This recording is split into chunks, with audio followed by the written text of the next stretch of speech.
शांति। 9 अप्रैल 2021 की साकार मुरली से आज हम होमवर्क लेंगे। आज बाबा ने हमें धर्मराज की सजाओं से बचने के लिए क्या पुरुषार्थ बताया, इस पर चिंतन करेंगे। क्योंकि धर्मराज की सजाओं से बचने के लिए हमें गुप्त योगी बनना है। तो आज सारी मुरली में गुप्त योगी बनने की विधि बताई है कि चलते फिरते उठते बैठते मैं आत्मा हूँ, इसी बात पर मेहनत करनी है।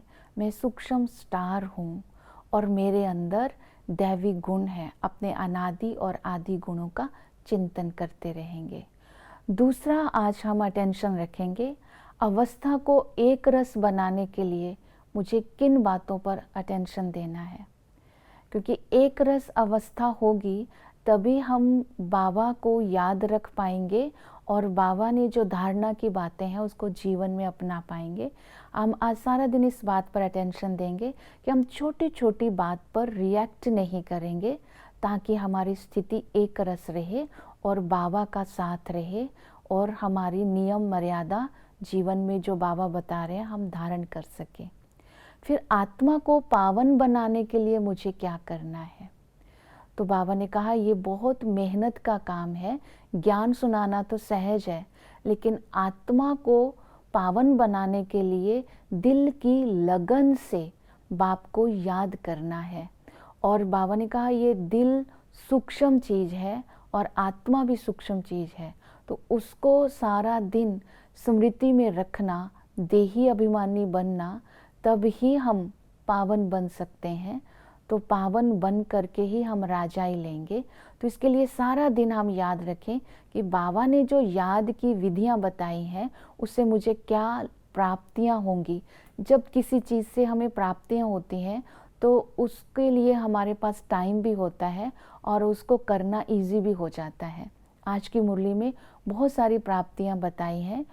तो बाबा ने बताया याद करने से आप बाप समान लवली हो जाएंगे, आपके विक्रम विनाश होंगे, सजाओं से बच जाएंगे, लक्ष्मी नारायण जैसा बन जाएंगे, कट निकल जाएगी, स्वच्छ बन जाएंगे, निरोगी बन जाएंगे, आयु बड़ी लंबी हो जाएगी, माला का दाना बन सकेंगे।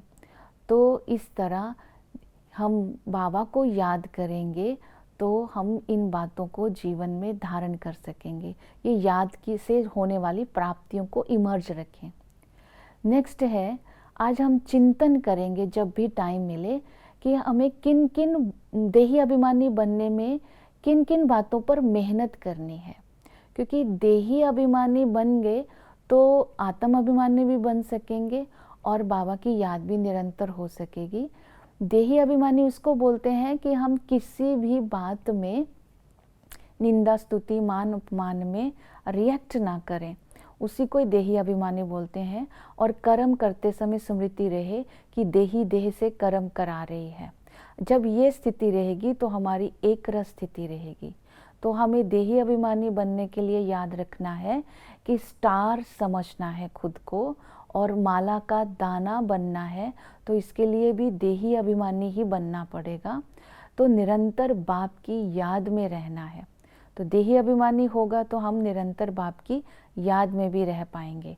तो इसकी विधि एक ही बताई है कि चलते फिरते उठते बैठते, जैसे कोई यात्रा में चलता है, यात्रा में चलते समय मंजिल का याद रखता है, तो हम अपने घर को भी याद रखें, बाप को भी याद रखें, तो हम देही अभिमानी स्वतः ही बन जाएंगे। तो इससे बनने की मेहनत बताई है कि परमात्मा से दिल लगानी है, तभी देही अभिमानी बनेंगे। पढ़ाई पढ़नी है, आत्मा जो छोटा सा स्टार है उसमें टिकने की बार बार मेहनत करनी है। तो देही अभिमानी बनने के लिए हमें पुण्य आत्मा भी बनना है। मीन्स जो ज्ञान हमने लिया है उसको अपने कर्मों के द्वारा दान भी करना है। तो योगी अवस्था बनी रहे इसके ऊपर अटेंशन देना है। उसके लिए हमें बुद्धि में चक्र को भी फिराते रहना है। इन बातों को अगर हम ध्यान में रखेंगे तो हमारी देही अभिमानी स्थिति रहेगी, अवस्था एक रस रहेगी और हम बाबा की बताई हुई बातों को जो आज मुरली में बताई हैं तो उनको जीवन में धारण कर सकेंगे। ओम शांति।